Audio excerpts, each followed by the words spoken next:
Hello बच्चे, तो कैसे हैं आप लोग? आशा करता हूँ सब बढ़िया होंगे स्टैंडर्ड रूट के अनुसार से। आज आपको बताने वाला हूँ क्लास 6 में पूर्ण संख्याएं के बारे में। पूर्ण संख्या जो होती है शून्य से होती है। शून्य, एक, दो, तीन, चार, पाँच, अनंत तक, इनफाइनाइट तक होता है। तो मैं 1 2 आपको पहला सवाल लिख दिया है।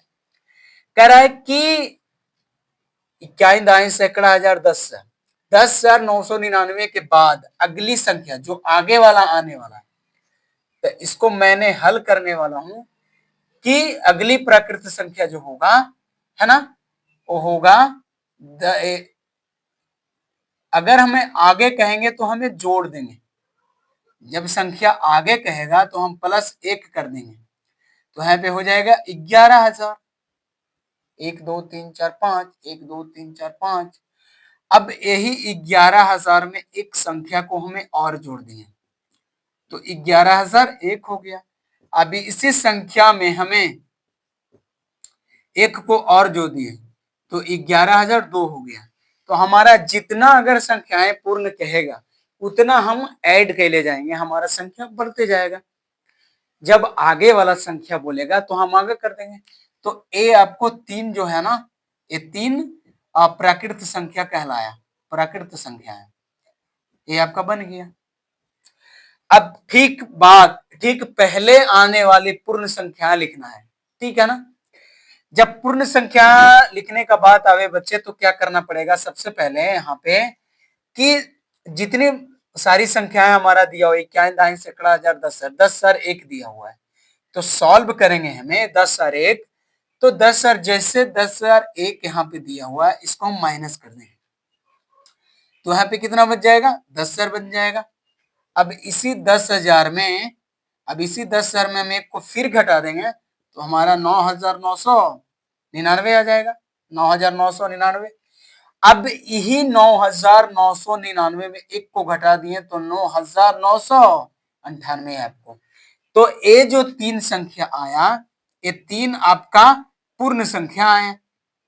पूरा पूरी क्लियर ना, कटने वाला। तो पूर्ण संख्या 0 से होती है बच्चे। और इसमें तीसरा जो सवाल आपको कह रहा है, मैं यहां पे लिख देता हूं। तीसरा सवाल कह रहा है कि सबसे पूर्ण संख्या, सबसे छोटी पूर्ण संख्या, छोटी पूर्ण संख्या जो कहलाएगा बच्चे, वो क्या कहलाएगा? 0 कहलाएगा। तो 3 सवाल मैंने किया, 1 2 3, आपको समझ में आया होगा। अब अगर बोलेगा कि सबसे छोटी पूर्ण संख्या कौन है, तो 0 होगा। आपको समझ में आया होगा। तो मैंने एक्सरसाइज पूर्ण संख्या में 3 बताए, 1 2 3। आपको यहाँ पे अगर 3 कहे, 4 कहे, 5 कहेगा तो उसी संख्या में एक को जो आएगा उसी को हमें ऐड कर ले जाएंगे। अगर आपको ठीक पहले वाला संख्या बोलेगा तो उसमें हम -1 को घटाते चल जाएंगे। 5 4 3 जितने सारे संख्या है आपको निकल जाएगा। ओके, समझ में आया होगा। तो मैं अगला बताने वाला हूँ। अब देखिए, मैंने अगला जो सवाल लिखे हैं चौथा, कह रहा है 32 और 53 के बीच में कुल कितनी पूर्ण संख्या है। तो पहला आपका डेटा दिया हुआ है, इसको 2 तरीका से हम बताने वाला हूं, आपको समझ में आ जाएगा। सॉल्व। सबसे पहले 53 को 32 में घटाएंगे तो कितना बचेगा? 3 में से 2 गया तो 1 बचेगा, 5 में से 3 गया तो 2 बचेगा, 21 तो बच गया। अब 21 में से हम 1 को घटा देंगे तो कितना बचा? 20 बचा।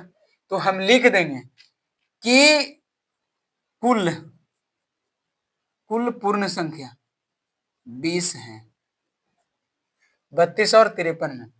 और करके अगर बनाएंगे तो हम 53 माइनस 32 माइनस इतना, टोटल कितना आ जाएगा? 20। तो कुल जो संख्याएं होगा ना, पूर्ण संख्या, वो 20 होगा। आपको समझ में आया होगा। एक वीडियो और इस पे बनेगा। आज इतना ही तक आपको समझ में आया होगा। ओके।